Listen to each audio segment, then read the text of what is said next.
Shalom Aleihim, selamat bergabung dalam mata pelajaran biologi bersama Ibu Nova. Sebelum mulai pembelajaran, Ibu akan memperkenalkan moto sekolah, Educate to Save, mendidik untuk menyelamatkan, yang diamalkan dalam kegiatan kita sehari-hari. Kasih, empatik, religius, edukatif, dan nasionalis. Nah, coba kita perhatikan. Di sini ada gambar manusia, ada gambar monyet, ada juga brokoli, kemudian ada kembang kol, kemudian ada harimau, dan juga ada kucing. Apa sih persamaan dari semua makhluk hidup ini? Nah, apa juga perbedaan-perbedaannya ya? Kenapa kok terlihat mirip ya? Kalau dilihat-lihat, memang makhluk hidup pada gambar-gambar tadi ada kemiripannya ya. Coba kamu lihat ke cermin, apa benar sih kamu mirip monyet? Kemudian brokoli dan kembang kol apakah terlihat mirip? Harimau dan kucing punya kemiripan, padahal punya tempat hidup berbeda dan banyak juga perbedaan lainnya. Bukan hanya itu, semua makhluk hidup dapat berkembang biak dan hingga kembali terurai di alam. Inilah ilmu yang mempelajari tentang dari mana semua makhluk hidup berasal hingga sekarang ada di sekitar kita. Ilmu biologi. Yuk kita kenalan dengan ilmu biologi. Biologi itu udah kayak ensiklopedia yang mencatat semuanya tentang makhluk hidup.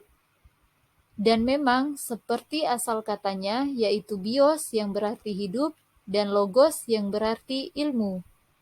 Biologi berarti ilmu tentang makhluk hidup. Karena semua catatan-catatan itu, kita jadi tahu tentang banyak hal.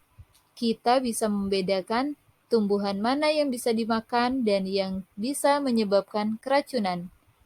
Kita juga bisa mempelajari organisme yang bahkan tidak terlihat. Bahkan, saking canggihnya, kita bisa melakukan modifikasi DNA. Nah, oleh karena itu, biologi dibagi dalam beberapa cabang ilmu. Yang pertama ada anatomi, yaitu ilmu yang mempelajari tentang struktur tubuh makhluk hidup. Ada juga ilmu fisiologi, yang mempelajari tentang bagaimana fungsi organ tubuh bekerja.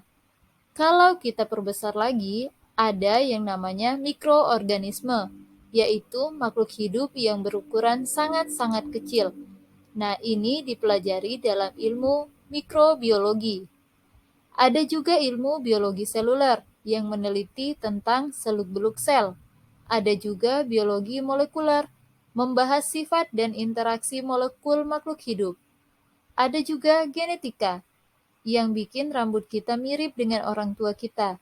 Begitu juga makhluk hidup lain mengalami penurunan sifat dari induknya. Saking banyaknya makhluk hidup tersebut, maka makhluk hidup dikelompokkan berdasarkan persamaan ataupun perbedaannya masing-masing. Ilmu yang mempelajari tentang pengelompokan makhluk hidup adalah ilmu taksonomi. Nah, ada juga kelompok-kelompok tumbuhan, dipelajari dalam ilmu botani. Ada juga kelompok-kelompok hewan, dipelajari dalam ilmu zoologi. Kemudian juga ada pengelompokan jamur, dipelajari dalam ilmu mikologi. Nah, saking banyaknya makhluk hidup tersebut juga berinteraksi dengan lingkungannya. Ini yang kita pelajari dalam ilmu ekologi. Nah, kalau dikelompokkan masing-masing, ada ilmu genetika, evolusi, biologi seluler, dan juga organisme. Nah, semua ini berhubungan dengan mata pelajaran yang lain. Yuk kita coba lihat mata pelajaran apa aja sih? Coba renungkan ya. Nah, ada juga tingkat objek kajian biologi. Mulai dari yang pertama yaitu molekul. Molekul adalah atom-atom yang saling berikatan. Jika molekul-molekul ini berkumpul, molekul akan membentuk sel. Sel adalah satuan unit terkecil kehidupan, karena sel mampu bermetabolisme, bertumbuh, dan juga berkembang. Oleh karena itu, ada makhluk hidup yang hanya memiliki satu sel, dan juga ada makhluk hidup yang memiliki lebih dari satu sel. Kumpulan sel-sel ini membentuk suatu jaringan. Jaringan ditemukan pada organisme multiseluler. Jaringan-jaringan akan membentuk suatu organ. Nah, sedangkan sekumpulan organ yang melakukan suatu sistem kerja disebut sistem organ. Nah, pada suatu individu itu ada banyak sekali sistem organ, misalnya organ pencernaan, sistem organ pernafasan, dan lain-lain. Sedangkan individu itu sendiri ada individu multiseluler dan ada individu uniseluler. Individu multiseluler adalah individu yang memiliki banyak sel, sedangkan individu uniseluler adalah individu yang memiliki satu sel. Jika individu-individu sejenis tadi berkumpul pada waktu yang sama, maka disebut populasi. Kumpulan populasi di daerah yang sama dan saling berhubungan disebut komunitas. Komunitas-komunitas itu berinteraksi dengan lingkungannya. Itulah yang disebut dengan ekosistem. Nah, komunitas utama dunia yang ditandai dengan vegetasi dominan disebut bioma. Kemudian yang lebih luas lagi ada biosfer, merupakan ekosistem terbesar di dunia karena terdiri dari kumpulan ekosistem di planet bumi. Duh, banyak banget Bu percabangan biologi, bikin pusing aja nih. Jangan salah sangka dulu. Yuk kita simak bagaimana biologi bermula hingga kini menghasilkan terobosan-terobosan baru. Nah, dari zaman purba dulu, manusia mengandalkan ilmu biologi hanya untuk membedakan mana hewan yang bisa diburu ataupun mana buah yang tidak bikin keracunan.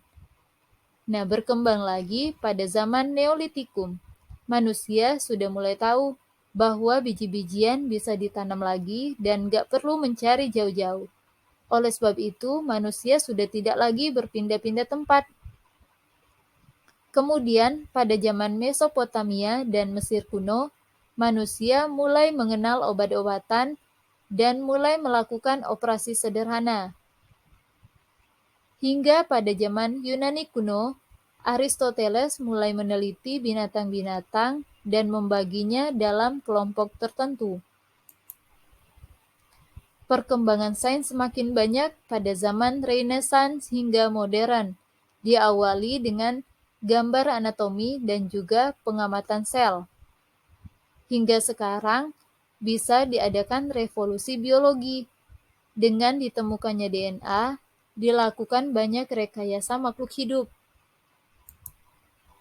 Nah, pada zaman sekarang juga ada masa pandemi virus corona yang sedang ramai-ramai dan heboh dibicarakan, yang menyebabkan PPKM di mana-mana. Yang menyebabkan kita juga harus belajar dari rumah. Nah, sekarang berkat ilmu biologi, kita bisa mempelajari ciri virus corona, cara menghindari dan bahkan meneliti vaksinnya. Nah, biologi tidak melulu tentang hafalan kan? Tidak perlu takut lagi belajar biologi. Biologi lebih luas daripada hanya sekedar hafalin nama Latin.